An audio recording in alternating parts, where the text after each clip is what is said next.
I'm not sure that anybody's ever seen anything like this before. Tonight, Trump on trial. Ex-tabloid publisher David Pecker telling jurors about a secret deal between him and Donald Trump to bury negative stories during the 2016 presidential campaign. And the former president blasts the judge and gag order. Unconstitutional gag order by a highly conflicted judge. President Biden. We have the worst president in the history of our country. And the courtroom. It's freezing, by the way. The CBS Evening News starts now.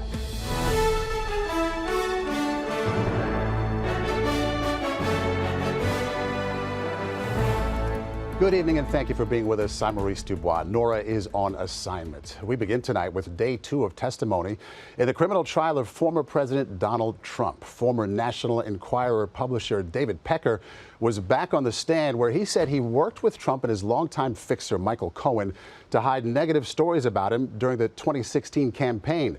The prosecution claims it was all a part of a conspiracy to influence the election.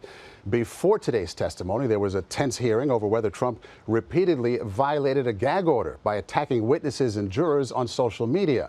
Prosecutors urged the judge to fine Trump thousands of dollars and hold him in contempt, while the former president complained that his right to free speech was being taken away. CBS's Robert Costa was inside the courthouse and starts us off tonight. Former President Trump aired his frustration with being in court today. It's a very unfair situation. After listening to former National Enquirer publisher David Pecker, a man he's known for over 3 decades, explain the strategy he testified they agreed upon ahead of the 2016 election. The paper would bury any negative news about Trump while promoting fake stories about his political opponents, including Senators Ted Cruz and Marco Rubio. Pecker testified the plan was concocted at Trump Tower in 2015. Trump and former fixer Michael Cohen allegedly asked him how he could help the campaign. He told them, "I would be your eyes and ears," explaining the practice of catch and kill. The Enquirer would buy the rights to any damaging story about Trump and never publish it. Prosecutors say that plan was the origin of Cohen's $130,000 payment to former adult film star Stormy Daniels to keep her quiet about an alleged sexual encounter with Trump, who denies it all. One example of catch and kill discussed in court today involved a Trump building doorman who was selling what turned out to be a fake story about Trump fathering a son. Pecker told the jury today he bought the story because of the potential embarrassment it would have to the campaign and Mr. Trump. David Pecker is a very strong witness for the prosecution. He seems very solid on the stand. He certainly seems like he doesn't have any axe to grind with Donald Trump and seems almost apologetic for having to tell this story. On the stand, Pecker said Trump called him about another story he wanted kept quiet, that of former Playboy model Karen McDougal, who claimed to have had a 10-month-long affair with Trump in 2006, which he denies. After we had been intimate, he tried to pay me. And I actually didn't know how to take that. 4 days before the 2016 election, the Wall Street Journal reported that American media, which owned the Enquirer at the time, had paid McDougal $150,000 for the rights to her story, which was never published. In the gag order hearing, the prosecution argued that Trump should be held in contempt for all of his scathing commentary about this case. Trump's lawyer, Todd Blanche, said his client's being careful with his words. To that, the judge said, that's just not credible. Maurice. Robert Costa once again at the criminal courthouse in Lower Manhattan tonight. Thank you. Now to those escalating clashes and threats of violence on college campuses. Protests are growing as more students across the country are staging demonstrations against Israel's war in Gaza. CBS's Nancy Chen tonight on what protesters are demanding. Pro-Palestinian demonstrators clashed with police at Cal Poly Humboldt in Northern California after a group of students used chairs and other furniture to barricade themselves inside one of the school's main buildings. At NYU, NYPD officers in riot gear cleared out a pro-Palestinian encampment last night after students defied the university's order to leave. We want to see an acknowledgement from our university that there is a genocide happening. Leave the plaza now, or you will be arrested for trespass. 120 people were arrested. Free Palestine! Free Palestine! If you're going to host a protest, you should host it in a spot that's not so busy and dependent upon students' classes. Today, New York City Mayor Eric Adams said students who protest peacefully are not the problem. We can't have outside agitators come in and be destructive to our city. Someone wanted something to happen at that protest at NYU that police officers didn't respond to. From coast to coast, campus to campus, protests are growing louder in solidarity. Students are also joining in at UC Berkeley. Quite frankly, I think it's important that people start to align themselves with Palestinian resistance.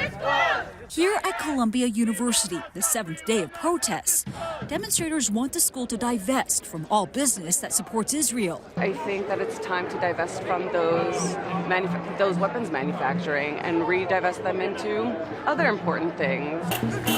They're also demanding amnesty for all students who have been punished. Is the goal to stay here until those demands are met? Yes. And as you can see behind me, demonstrators both on and off campus are still demanding to be heard. Meanwhile, there are growing calls for the university's president to resign. Maurice? And no real end in sight tonight. Nancy Chen at Columbia University in New York, thank you. It is being called a monumental settlement for the survivors of sexual abuse by the disgraced former U.S. gymnastics doctor Larry Nassar. The Justice Department announcing today that it'll pay more than $138 million for the FBI's mishandling of the investigation. Olympic stars Simone Biles, Michaela Maroney, and Allie Raceman among the more than 100 people who sued the FBI for failing to respond to their complaints with urgency. The combined payouts to Nassar's victims now top $1 billion. At a campaign event today in Florida, President Biden blamed his opponent, former President Trump, for a growing wave of restrictive abortion laws across the country. CBS's Nancy Cordes has more on what is shaping up to be a key issue in the polls in November. This isn't about states' rights, it's about women's rights. President Biden traveled to Tampa today, just 8 days before Florida's abortion crackdown is set to go into effect. The nation's third most populous state will ban abortions at 6 weeks, a point at which many women still don't realize they're pregnant. There's one person responsible for this nightmare, and he's acknowledged and he brags about it, Donald Trump. When it comes to abortion, there is one thing Biden and Trump agree on, that it was Trump's appointment of 3 deeply conservative Supreme Court justices that changed the balance of the court and brought about an end to Roe v. Wade. We broke Roe v. Wade, and we did something that nobody thought was possible. Since then, about half of all U.S. states have rolled back reproductive rights. And yet, polling by CBS News shows only a third of Americans say Trump deserves the blame. He described the Dobbs decision as a miracle. Maybe it's coming from that Bible he's trying to sell. Today, Biden highlighted the recent spike in pregnant women being turned away from emergency rooms. Caitlin Joshua was turned away by 2 hospitals in Baton Rouge, Louisiana, when she was having a miscarriage. I was told that I would be sent home with prayers but would not get a diagnosis of miscarriage on paper or verbally. 5 months after Florida's abortion ban goes into effect, voters in that state will have a chance to reverse it. There's a referendum on November's ballot in Florida that the Biden team hopes will drive Democratic voters to the polls there, though Florida hasn't gone for a Democratic presidential candidate since 2012. Maurice? Okay, Nancy Cordes at the White House tonight. Thank you. Now a story that should serve as a warning for gun owners traveling to the Caribbean islands of Turks and Caicos. An American tourist is behind bars tonight, facing up to 12 years in prison after officials found ammunition in his luggage. CBS's Chris Van Cleve reports on a State Department travel alert. A tearful reunion at the Oklahoma City airport this morning was not the way Valerie Watson thought her Turks and Caicos vacation would end. Just getting to hold them again, it just filled my mama heart. She's home, but her husband and father of 2, Ryan, is in jail on the islands, facing a potential mandatory minimum sentence of 12 years behind bars over 4 rounds of hunting ammo airport security found in his carry-on bag as the couple was set to leave Turks and Caicos earlier this month. We were trying to pack board shorts and flip-flops. Packing ammunition was not at all our intent.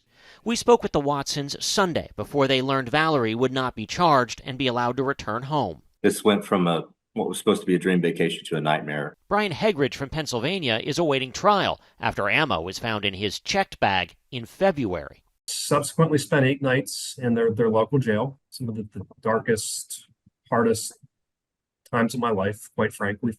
Possessing a gun or ammunition is prohibited in Turks and Caicos. However, tourists were often able to pay a fine until a February court order mandating even tourists in the process of leaving the country be subject to prison time.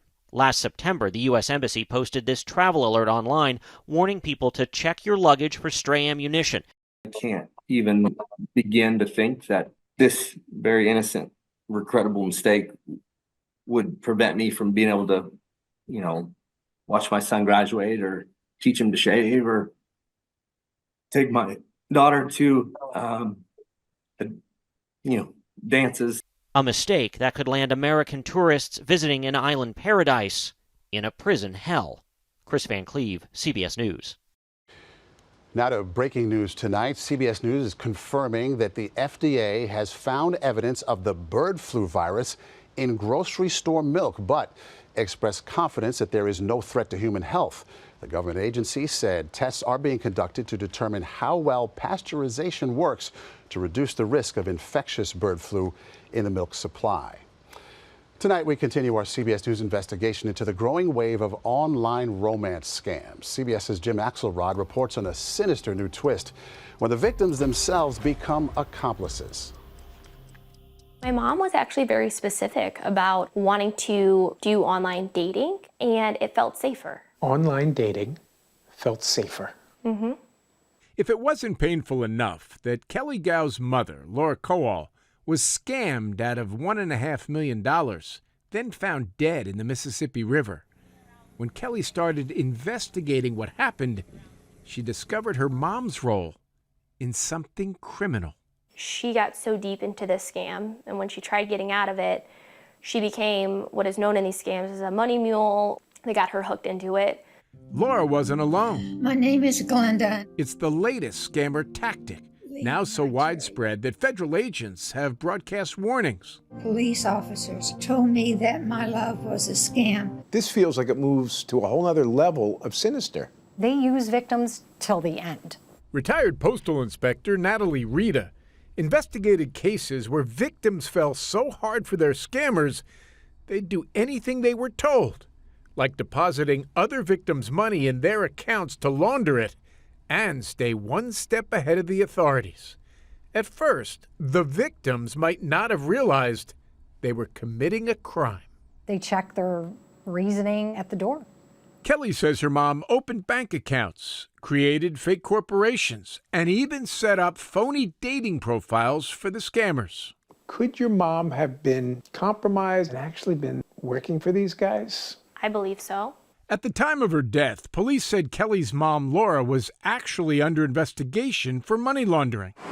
Federal agents had traced some of the money Laura unwittingly sent to scammers to Chicago and arrested this woman, Jennifer Gosha, along with 2 Nigerian nationals for alleged involvement in romance fraud. While prosecutors say Gosha was an active participant, she has pleaded not guilty and told us she too was a money mule, duped by one of the Nigerians, and says she never made a nickel. It wasn't like a ding, ding, ding, something's wrong. Gosha says she dated one of the Nigerians in real life, but he operated behind her back. I served in the Iraqi war.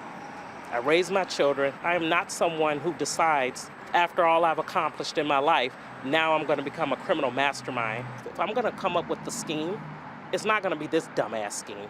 If convicted, Gosha could face up to 30 years in prison. Do you ever think to yourself, I played a part in someone's life being ruined? I have thought that many, many times. And I didn't play a part in it knowingly. You're saying you're a victim of the scammers as well? I'm absolutely a victim. But And you're a victim who may end up doing time. And only because they feel like I should have known. As for Kelly Gow, her thought is simple. Someone has to pay. And I have so much anger towards them. They took everything away from her.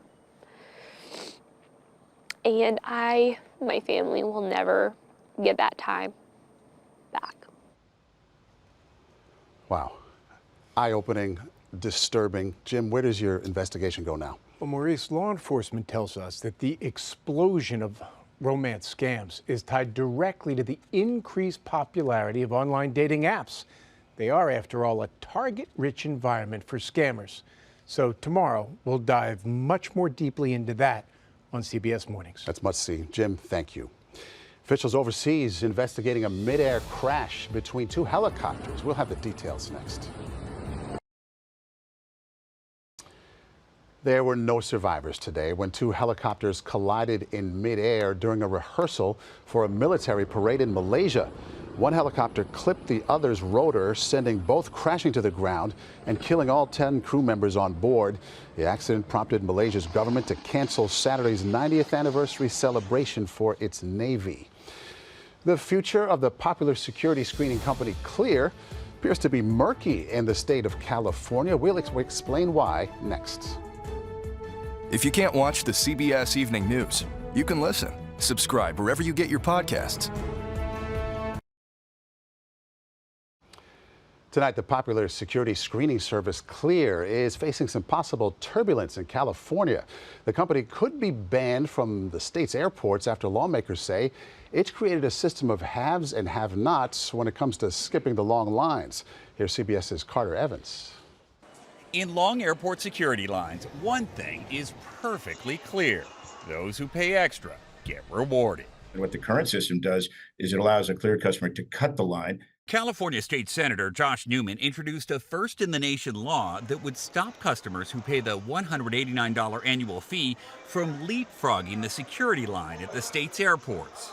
All Clear really does is it moves me in front of you, and we get to the same place in front of the conveyor belt.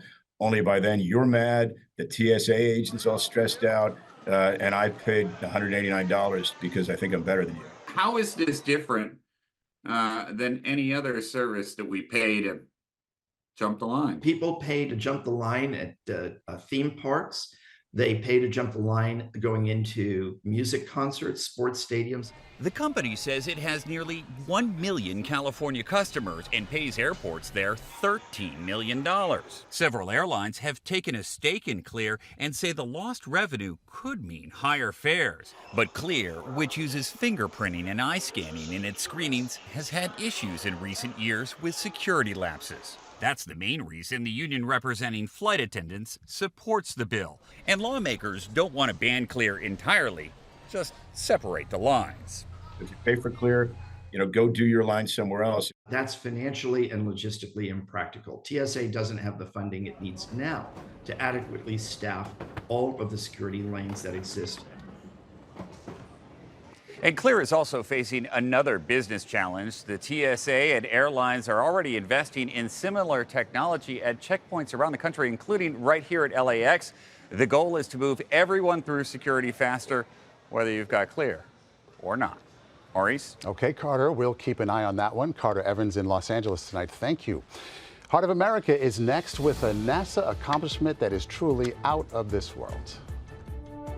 This portion of the CBS Evening News is sponsored by Aleve, 12 hours of uninterrupted pain relief.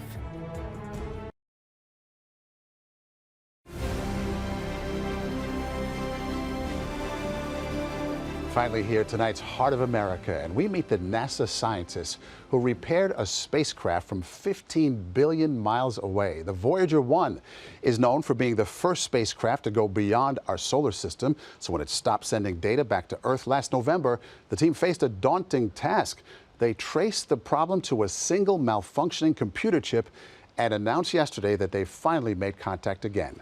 Suzanne Dodd, the Voyager project manager, said this was all about teamwork.